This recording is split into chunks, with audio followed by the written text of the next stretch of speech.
हमारी तमाम कोशिशों के बावजूद, तमाम लोगों में जागरूकता होने के बावजूद भारत के अगले सीजेआई वही व्यक्ति बनने जा रहे हैं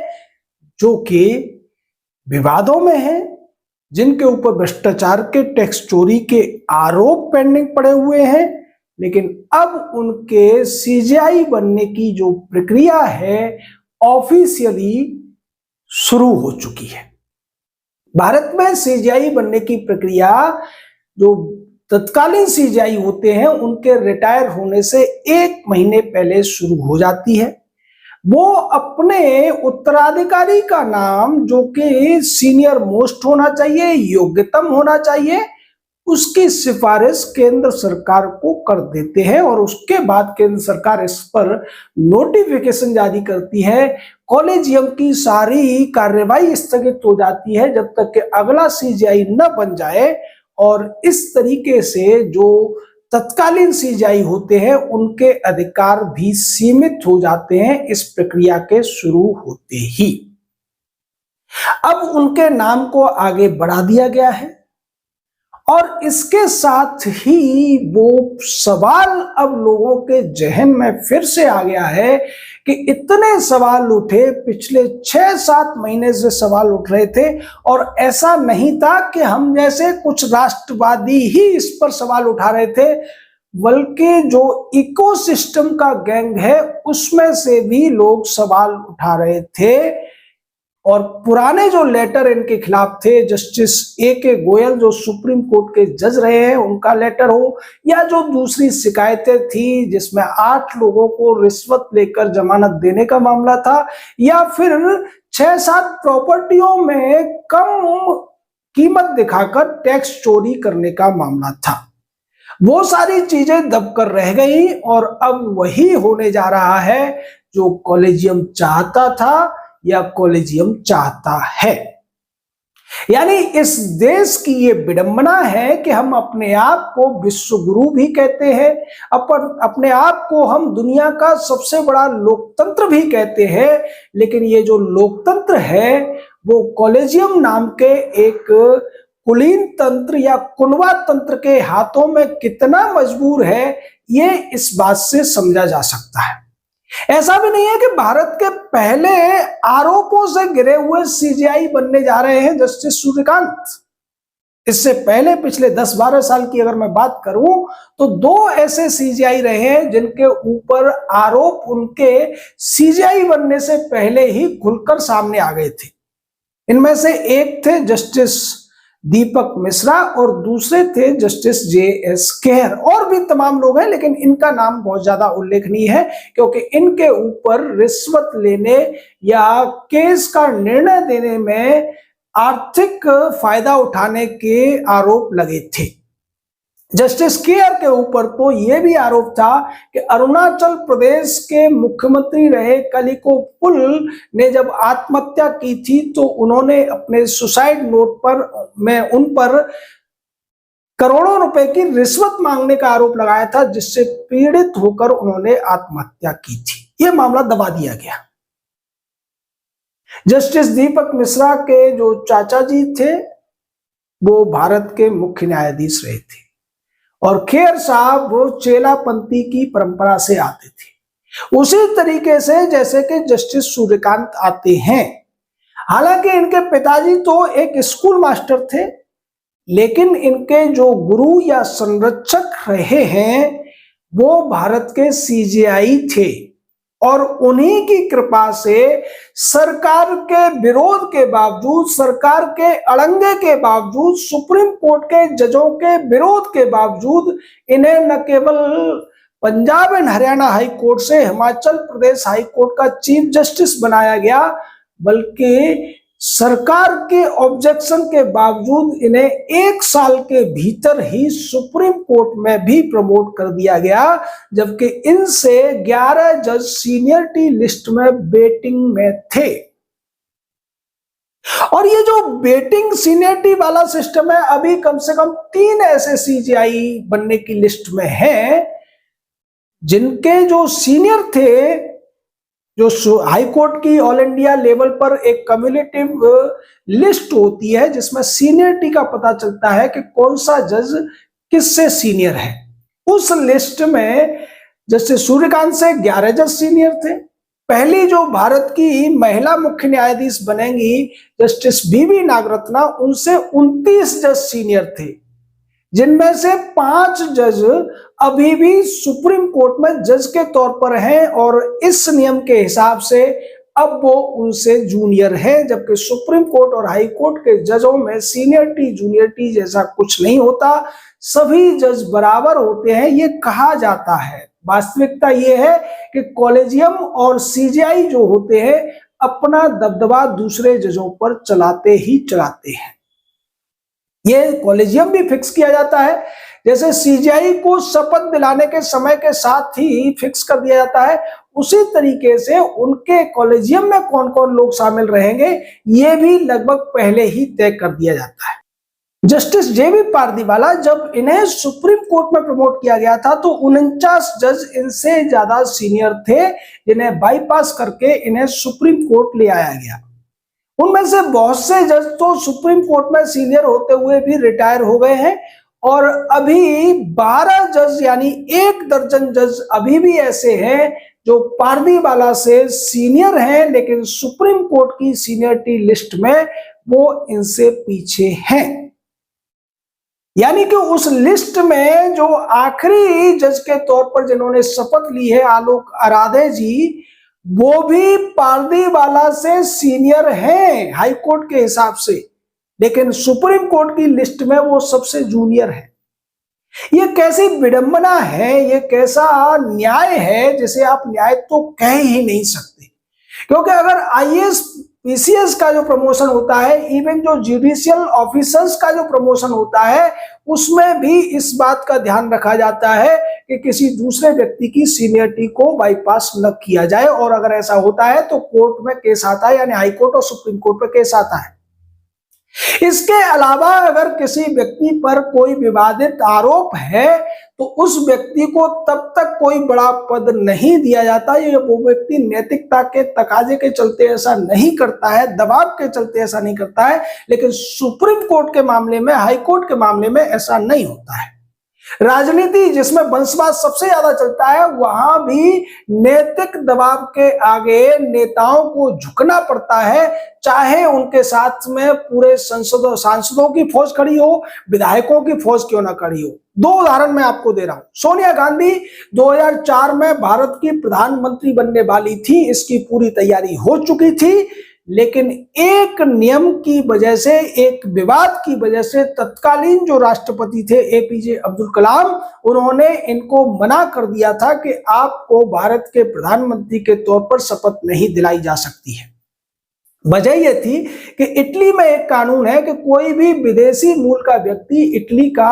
प्रधानमंत्री या राष्ट्रपति नहीं बन सकता है, और भारत में संविधान के अनुसार यह कानून है कि जिस देश में जो कानून होगा उस देश के नागरिक पर भारत में भी वही कानून लागू होगा। तो यहां भी भारत में कोई इटालियन उस हिसाब से प्रधानमंत्री नहीं बन सकता था, और इसी विवाद को उठाया था डॉक्टर सुब्रमण्यम स्वामी ने डॉक्टर एपीजे कलाम के सामने, जिन्होंने 2 घंटे के अंदर यह फैसला कर दिया कि सोनिया गांधी को वो भारत के प्रधानमंत्री के तौर पर शपथ नहीं दिलाएंगे, और सोनिया की तमाम इच्छाओं के बावजूद, तमाम कोशिशों के बावजूद वो भारत की प्रधानमंत्री नहीं बन सकी थी। उसी तरीके से लालू प्रसाद यादव को पूर्ण बहुमत होते हुए भी मुख्यमंत्री पद से इस्तीफा देना पड़ा था जब उनके ऊपर चारा घोटाले में आरोप सिद्ध हो गए थे। यानी राजनीति में इतना वंशवाद है, इतना सब कुछ है, उसके बावजूद राजनीति में भी नैतिक दबाव के आगे लोगों को झुकना पड़ता है। लेकिन हमारे देश की ये जो तथाकथित न्यायपालिका है, ये नैतिक दबाव को भी नहीं मानती है, संवैधानिक दबाव को भी नहीं मानती है, सरकार के दबाव को भी नहीं मानती, ये किसी का दबाव नहीं मानती, ये सिर्फ और सिर्फ कॉलेजियम और कॉलेजियम को चलाने वाले अपने समूह की मानती है। अगर ऐसा नहीं होता तो पिछले 6 महीने से जस्टिस सूर्यकांत के खिलाफ ऐसी आवाजें उठ रही थी, उन्होंने इस पर एक भी बयान नहीं दिया। सोशल मीडिया पर यह खूब चर्चा में है और न केवल राष्ट्रवादी बल्कि इसको इकोसिस्टम की तरफ से प्रशांत भूषण जैसे लोग भी उठा रहे थे। उसके बावजूद अब यह लगभग तय हो गया है कि इस देश की न्यायपालिका को सूर्य ग्रहण लगने ही वाला है। मैं ऐसा इसलिए कह रहा हूं कि अगर किसी व्यक्ति के ऊपर आरोप है, जब तक वो आरोप मुक्त न हो जाए उसे आप निर्दोष नहीं कह सकते। हालांकि हमारे देश में न्यायिक परंपरा और कहावत तो ये चल गई है कि जब तक अदालत किसी व्यक्ति को दोषी साबित न कर दे, आपने चाहे उसको अपराध करते हुए देखा क्यों ना हो, उसके खिलाफ तमाम वीडियो क्यों ना हो, तब तक आप उसको अपराधी नहीं कह सकते। आप यशवंत वर्मा के मामले में ये देख सकते हैं। यशवंत वर्मा यही कहता है कि मुझे अभी तक किसी अदालत ने दोषी नहीं ठहराया है, इसलिए मैं निर्दोष हूं। कपिल सिब्बल भी यही कहता है और इसी बात को आधार बनाकर हमारे देश के बड़े बड़े अपराधी छुट्टा घूम रहे हैं, माननीय बने हुए हैं और वो कहते हैं कि हमें अदालत ने अभी तक अपराधी, चोर या भ्रष्ट नहीं साबित किया है, इसलिए आप नहीं कह सकते। और दूसरी बात यह है कि जब केहर और दीपक मिश्रा सीजीआई बने थे उस समय सोशल मीडिया इतना ज्यादा पावरफुल नहीं था, उसकी बात इतना ज्यादा नहीं चलती थी, इंटरनेट महंगा था। लेकिन आज तो जब करोड़ों लोगों को यह पता है, करोड़ों लोग ये नहीं चाहते कि जस्टिस सूर्यकांत को भारत का सीजीआई बनाया जाए या जस्टिस पारदीवाला को भारत का सीजीआई बनाया जाए, उसके बावजूद इन दोनों के सीजीआई बनने का एक रास्ता पूरी तरीके से साफ है। जस्टिस सूर्यकांत तो लगभग सीजीआई बन ही गए हैं, आप ये मानकर चलिए। 1 महीने बाद वो भारत के सीजीआई के तौर पर शपथ अब ले ही लेंगे, क्योंकि नोटिफिकेशन इसी जो अगला हफ्ता आ रहा है इसमें जारी होने वाला है। सरकार न चाहते हुए भी इसको स्वीकार करने के अलावा सरकार के पास कोई रास्ता नहीं है, क्योंकि सुप्रीम कोर्ट के कॉलेजियम ने ऐसे नियम बना दिए हैं कि सरकार कुछ कर ही नहीं सकती। बहुत से लोग ये कहते हैं कि क्या इंदिरा गांधी की तरह से प्रधानमंत्री नरेंद्र मोदी इस पूरी जुडिशरी को चेंज नहीं कर सकते? तो उसका जवाब है नहीं कर सकते, क्योंकि न तो संसद में उनके पास इतना ज्यादा बहुमत है और ना ही उस तरीके से अब सरकार का नियंत्रण बचा है। अब जिस तरीके से इकोसिस्टम हावी है, अगर ऐसा करने की कोशिश की भी जाती है तो उसके 2 ही परिणाम होंगे। केंद्र की सरकार बच पाएगी इसकी भी मुश्किल है, और दूसरा देश में गृह युद्ध जैसी स्थिति ये इकोसिस्टम करने की कोशिश करेगा। तमिलनाडु, कर्नाटक जैसे जगहों से संघर्ष शुरू हो जाएंगे और वो न्यायपालिका को बचाने के नाम पर, सुप्रीम कोर्ट के नाम पर देश के खिलाफ ही आप समझ लीजिए क्या करेंगे, ये आप सोच भी नहीं सकते।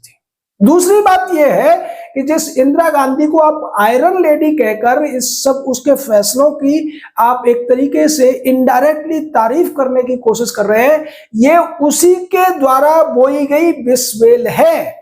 इंदिरा गांधी ने जो 4 सीजीआई बनाए थे, उन्हीं चारों ने इस देश की न्यायपालिका को पूरी तरीके से बर्बाद करने का काम किया। उन्होंने अपने चेले चपाटे, भाई भतीजे न्यायपालिका में घुसाए और उन्होंने ही बाद में देश में कॉलेजियम सिस्टम नाम की एक असंवैधानिक और अलौकिक, यानी कि दुनिया के किसी अन्य देश में भी ऐसी व्यवस्था नहीं है, वो इस देश पर थोप दी। जो 4 जज थे वो जूनियर थे, लेकिन उन 4 जजों ने इंदिरा के पक्ष में डिसेंट डिसीजन दिया था। हालांकि इंदिरा के खिलाफ डिसीजन हुआ था 1975 का, लेकिन जो 4 जज जिन्होंने इंदिरा का पक्ष लिया था उन लोगों को बाद में एक के बाद एक और कई जजों को बाईपास करते हुए सीजीआई बनाया गया, जिसमें से अजीत नाथ राय पहले थे, उसके बाद एक मिर्जा साहब बने और उसके बाद बने थे डीवाई चंद्रचूड़ के पिताजी जो 7 साल के लिए भारत के सीजीआई रहे। उसके बाद पीएन भगवती, और इन लोगों के बाद में पूरी तरीके से जो कांग्रेसी इकोसिस्टम था उससे आए हुए जजों और वकीलों का भारत की न्यायपालिका पर अघोषित रूप से नियंत्रण और कब्जा हो गया, जो अब तक चल रहा है।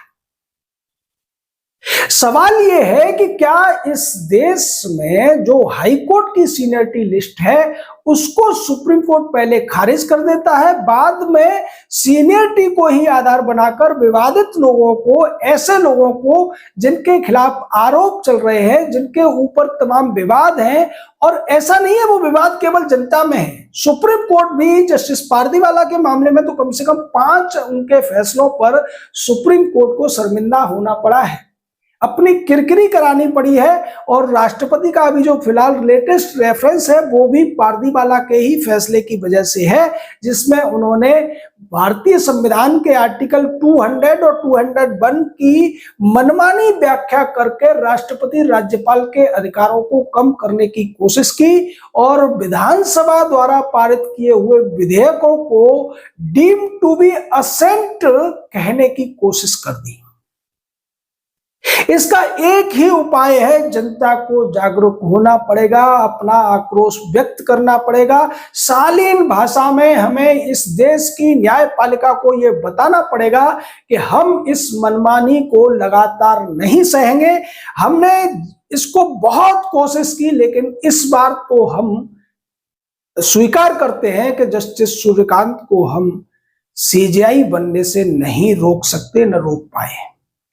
लेकिन हम लोगों को यही नहीं रुक जाना चाहिए, क्योंकि अभी लिस्ट में पारदीवाला का नाम है और पारदीवाला के सीजेआई बनने से पहले 2 साल का समय है, क्योंकि वो 28 में जाकर सीजेआई बनने के लिए उनका नाम आएगा। हमें ये संघर्ष जारी रखना पड़ेगा, ये मुहिम जारी रखनी पड़ेगी कि अगर सीजेआई के तौर पर सूर्यकांत की शपथ हो भी जाती है, लेकिन फिर भी हम इस बात को उठाते रहेंगे और ये सवाल देश की जनता को पूछना ही पड़ेगा। सरकार कमजोर है कोई बात नहीं, लेकिन इस देश की जनता कमजोर नहीं है और इस देश की जनता को ये बात इस जुडिशरी को दिखानी और बतानी भी पड़ेगी। आपका इस पूरे मामले पर क्या कहना है, अपनी राय दीजिए। शब्दों की मर्यादा बनाए रखिए, जैसा हम बार बार कहते हैं। चैनल को लाइक कीजिए, हाइप कीजिए, सब्सक्राइब कीजिए। जिन्होंने सब्सक्राइब किया हुआ है नोटिफिकेशन जरूर दबाइए। जय हिंद,